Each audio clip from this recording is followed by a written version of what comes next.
Assalamualaikum warahmatullahi wabarakatuh. Hamdan wa syukron lillah, salatan wa salaman ala rasulillah. Hadirin pemirsa, was-shaimin was-shaimat yang dirahmati Allah subhanahu wa ta'ala.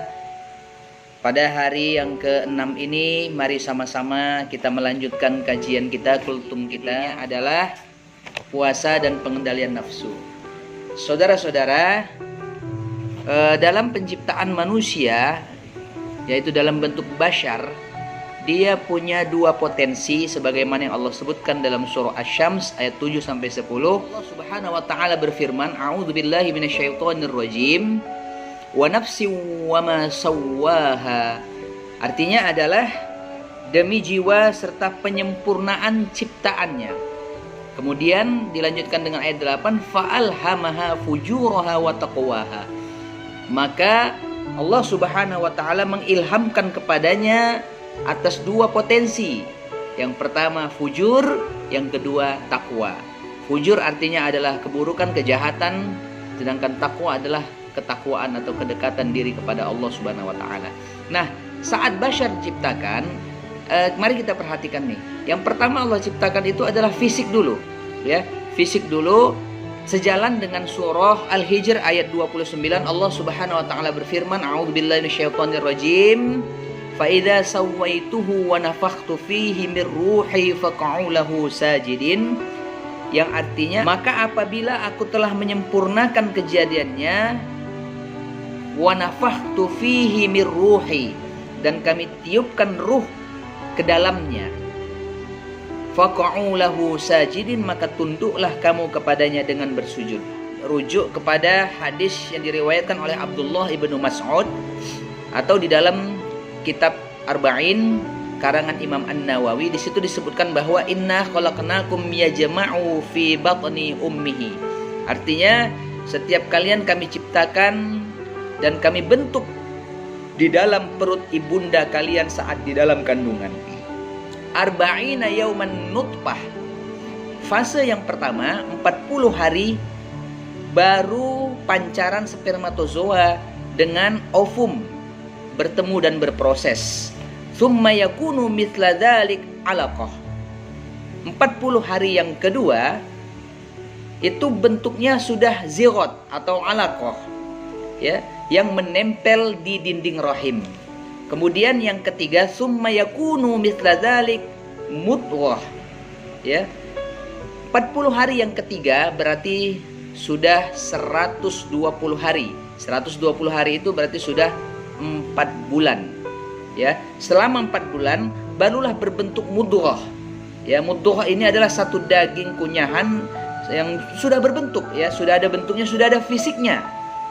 Barulah dalam hadis itu disebutkan summa yursalu ilaihil malak, dan kami mengutus kepadanya malaikat-malaikat Allah, fayamfakhu fihi ruh, ya, yang mana malaikat tadi diperintahkan Allah untuk meniupkan ruh ke dalam jasad yang sudah berbentuk tadi. Saudara-saudara, jadi usia 4 bulan dalam kandungan itu sudah berbentuk fisik, ya. Barulah setelah itu masuk kepada fase yang berikutnya, ruh ditiupkan oleh Allah Subhanahu wa taala. Nah, sekarang pertanyaannya, ruh itu asalnya dari mana? Nah, ini kita bisa lihat nanti dalam Al-Qur'an surah 17 ayat 85 bahwa semua yang berasal dari Allah, ya, itu pastinya suci. Ya, semua yang berasal dari Allah itu pastinya memiliki segala kesempurnaan.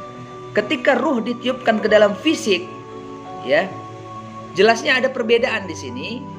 Yang sebagaimana kami sebutkan tadi, ruh asalnya dari Allah Subhanahu wa taala langsung, kemudian dia membawa unsur-unsur ketakwaan, sifat-sifat kebaikan yang masuk ke dalam fisik yang sudah berbentuk tadi. Nah, kalau fisik, pertanyaan yang kedua, asalnya dari mana? Nah, ini tidak langsung dari Allah, saudara. Ya, fisik tidak langsung dari Allah, melainkan ada proses kimiawi di situ.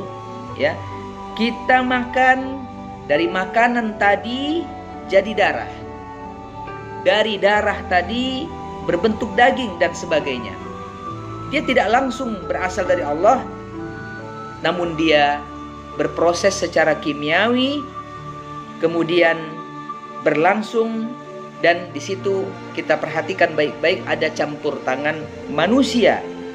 Karena itu bawaan fisik dari campur tangan manusia dengan bawaan ruh yang langsung dari Allah pastinya berbeda. Jadi pertanyaan bagi kita adalah, apakah sudah dipastikan makanan yang masuk ke dalam tubuh sang ibu tadi baik? Nah, ini pertanyaan. Jawabannya pasti belum tentu, saudara ya. Kadang-kadang suami membawa rezeki yang benar, kadang-kadang suami membawa yang haram, bisa juga membawa rezeki yang syubhat, ya. Dan kemudian rezeki tadi masuklah ke dalam mulut sang ibu yang tengah mengandung, kemudian masuk ke dalam rahim, berproses dalam dirinya, ya. Berproses dalam dirinya. Makanya kata Nabi, setiap kalian itu berasal dari Adam, Adam dari tanah, sedangkan tanah bermacam-macam warnanya, ya. Ada yang baik, ada yang kotor, menghitam seperti lumpur dan sebagainya. Nah, yang kotor masuk ke dalam bentuk tubuh tadi, ya. Yang kotor masuk ke dalam fisik tadi, rahim ibunda yang tengah mengandung tadi, maka inilah yang paling berbahaya. Dan dari sinilah muncul yang dinamakan dengan nafsu. Nafsu, ya, nafas. Ini diambil dari serapan bahasa Indonesia yang menunjukkan ada tanda kehidupan. Jadi kalau orang bernafas, dia hidup, ya. Nah, asal kata nafas ini karena ruhnya sudah mulai masuk di dalam jasad tadi, ya. Nah, Quran menunjukkan ruh sudah masuk ke dalam jasad dan sudah bercampur, ya, antara ruh membawa unsur kebaikan sebab asalnya dari Allah langsung. Inilah yang disebut dengan takwa. Kemudian fisik mengandung campuran unsur-unsur nafsu di dalamnya. Inilah yang disebutkan dalam Al-Quran surah Asy-Syams tadi, yang disebut dengan nama lainnya fujur. Asy-Syams ayat 8 tadi, ya. Nah, inilah kajian kita pada hari ini. InsyaAllah akan kita lanjutkan untuk part yang kedua. Demikian dulu saudara-saudara. Akhirul kalam. Terima kasih atas segala perhatiannya. Mohon maaf atas segala kekurangan. Hadanallahu wa iyyakum ila siratihil mustaqim. Wabillahi taufiq wal hidayah wa ridho wal inayah. Wassalamualaikum warahmatullahi wabarakatuh.